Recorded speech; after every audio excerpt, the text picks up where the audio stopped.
sahabat No Family di rumah, kembali lagi dalam YouTube channel No Family. Hari ini saya isolasi hari ke-9.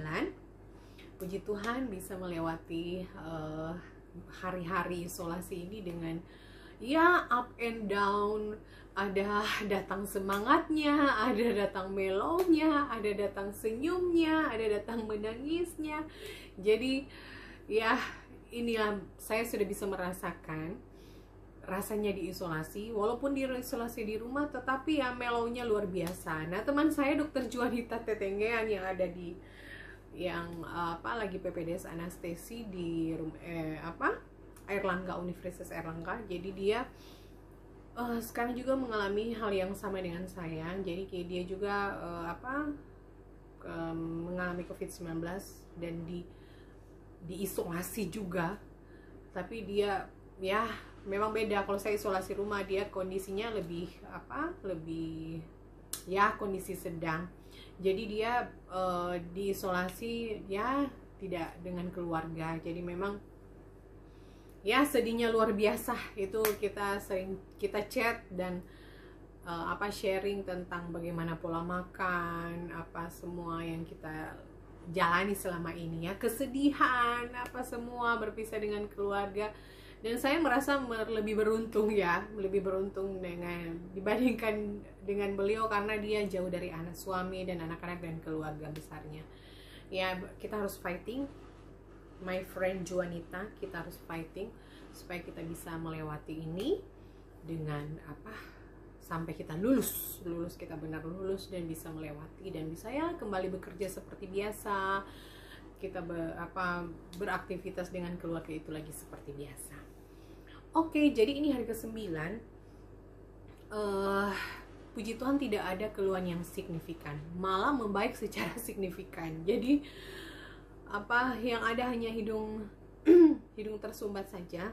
Tapi tadi sore hari hidung tersumbat, tapi saya pakai minyak kayu putih. Saya cuma gosok saja di hidung dan ya sudah enakan lagi. Nah, jadi ada yang bertanya begini, Gi, kamu hasil foto ronsenmu bagaimana? Ya, jadi memang sebenarnya begini ya.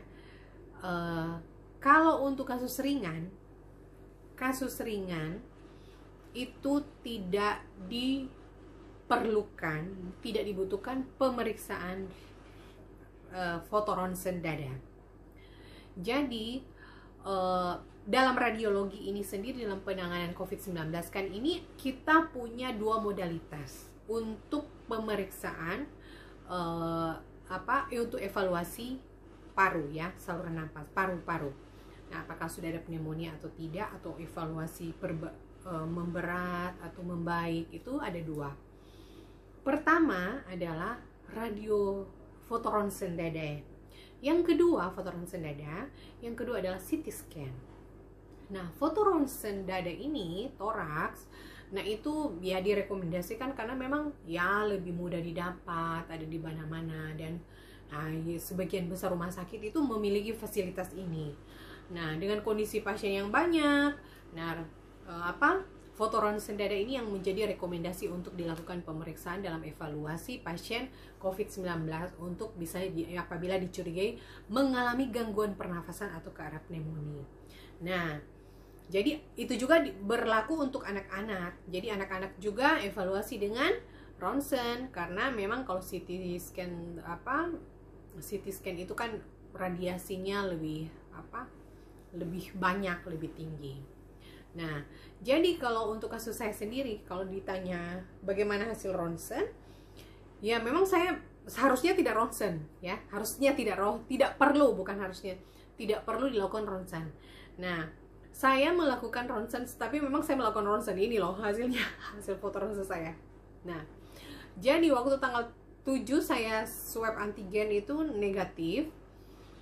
Itu saya ada keluhan pada tanggal 8-nya itu. Awalnya kan saya hanya keluhannya nyeri menelan, ada sariawan, kemudian hidung ya agak tersumbat, kemudian tenggorokan kering, kemudian penurunan rasa pada lidah. Tapi saya berpikir awalnya itu karena saya sariawan. kemudian penurunan hiposmia, anosmia itu kayaknya tidak tahu ya, mungkin ada penurunan tapi ya biasalah, denial ya.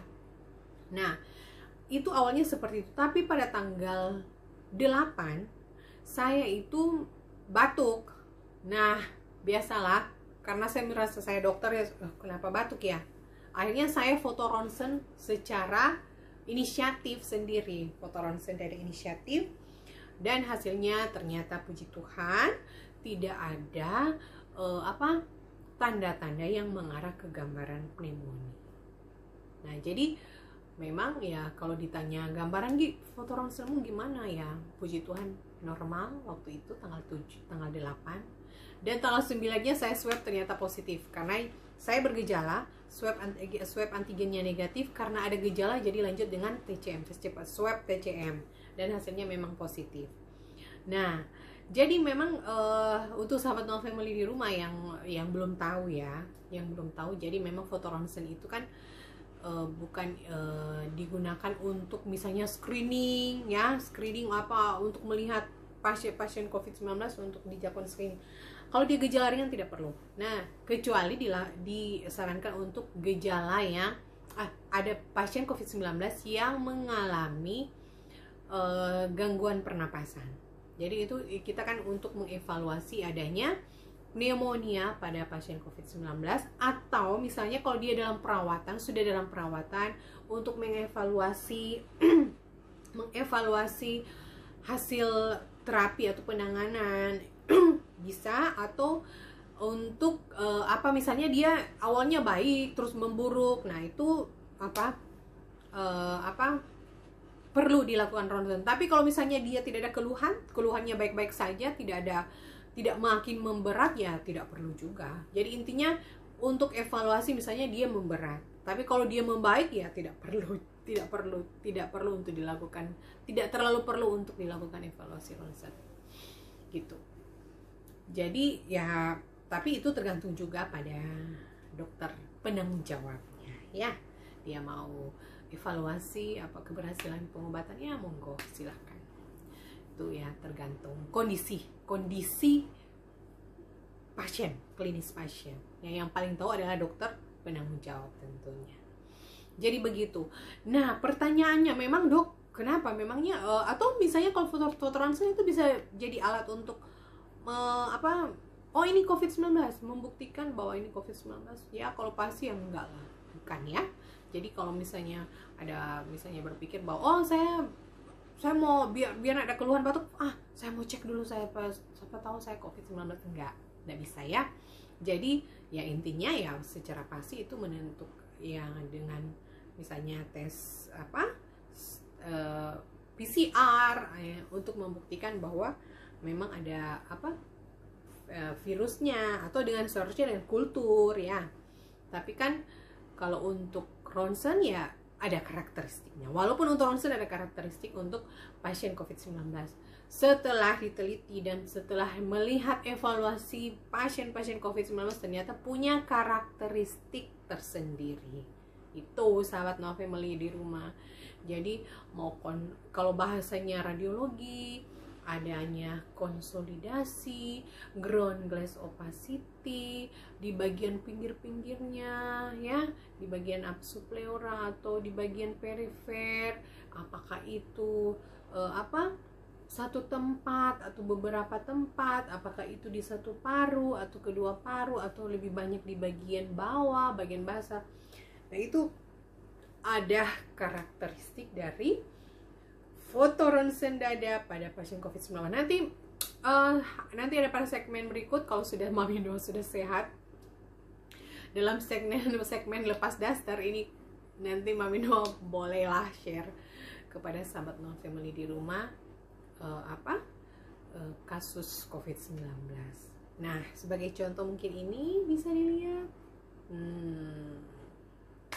Ini adalah contoh foto ronsen dari pasien COVID-19. Jadi kita harus mencegah jangan sampai terjadi memberat ya. Memberat, intinya kan lebih baik mencegah daripada mengobati. lebih murah kita mencegah daripada mengobati. Biayanya tambah besar, tambah sulit ditangani. Kalau sudah gejala atau kasus beratnya, evaluasinya juga makin, obatnya makin ya banyak, evaluasinya makin banyak, penanganan juga makin ya ribet, makin berat itu ya. Jadi paling bagus adalah tetap sehat, mencegah semua supaya kita tidak terinfeksi ya, dengan memasang barrier kepada kita. Ya ikuti saja pemerintah bilang ya pakai masker, ya pakai, cuci tangan bagaimana, itu sudah kebiasaan hari-hari kita, itu harus jadi lifestyle. Jadi ya cuci tangan, bagaimana cara etika bersin, kita menghindari berkumpul-kumpul dulu ya. Untuk sekarang ini kalau dari dulu kita maunya kumpul makan ya, sekarang ya sudah dengan keluarga saja di rumah.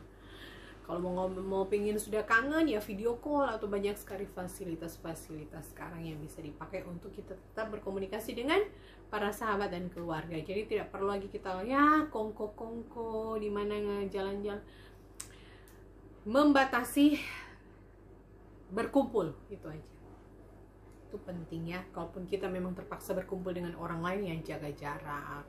Ya kita tutup tempat masuknya. Di mana tempat masuknya ya sudah, ini droplet karena dia menular dengan droplet yang mengandung virus, ya kita tutup, jangan sampai kita terpapar. Mata juga pakai Google atau kacamata, kita tutup aja.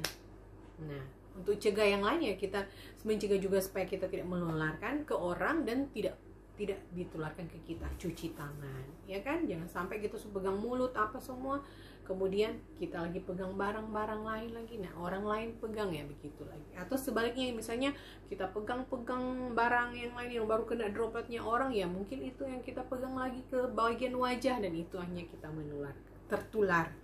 Ya pokoknya lingkaran setan yang begitu ya. Artinya kita harus pakai barrier, defense ya, defense-nya kita jarak. Oke. Intinya seperti itu. Artinya setelah saya mengalami ini, kalau orang sakit ya, orang kanker sekalipun itu masih bisa ya ketemu dengan keluarga, dapat support dari keluarga. Tapi kalau ini, walaupun gejalanya kayak saya ringan, tapi ternyata tidak sebebas seleluasa kita mau komunikasi, peluk-pelukan dengan orang yang kita sayang. Jadi ya memang itu paling penting. Oke. Jadi kalau yang dibilang foto ronsen pada kasus bisa dipakai screening, tidak boleh. Kalau untuk kasus gejala-gejala ringan ya tidak dianjurkan. Kemudian ya untuk cuma digunakan untuk kasus-kasus yang ada gangguan saluran pernapasan atau evaluasi, misalnya pasien yang memberat boleh dievaluasi lagi, pasiennya boleh di ronsen foto gitu. Jadi itulah sedikit cuap-cuap Mami Noah hari ini. Saya rasa saya lebih lebih ceria lah ya, lebih ceria hari ini karena ya puji Tuhan sudah hari ke-9. Moga-moga bisa lewati ini dengan penuh sukacita, penuh rasa bersyukur, karena Tuhan itu baik. Bukan karena di saat hanya kita sehat Tuhan itu baik, tapi dalam keadaan seperti kita sekarang mengalami ini, Tuhan, kita harus mengatakan bahwa Tuhan itu sangat baik buat saya. Oke? Terima kasih sahabat Noah Family di rumah sudah menonton. Ya jangan bosan ya sudah menonton video ini. Ini hanya saya share pengalaman selama saya isolasi. Moga-moga biar sedikit-sedikit ya ada tambahan-tambahan ilmu yang bisa saya share buat sahabat Noah Family di rumah. Oke, terima kasih. Tetap semangat. Semoga kita selalu sehat dan kita bisa melewati pandemi COVID ini dengan penuh semangat dan penuh rasa syukur kepada Tuhan. Terima kasih. Dah.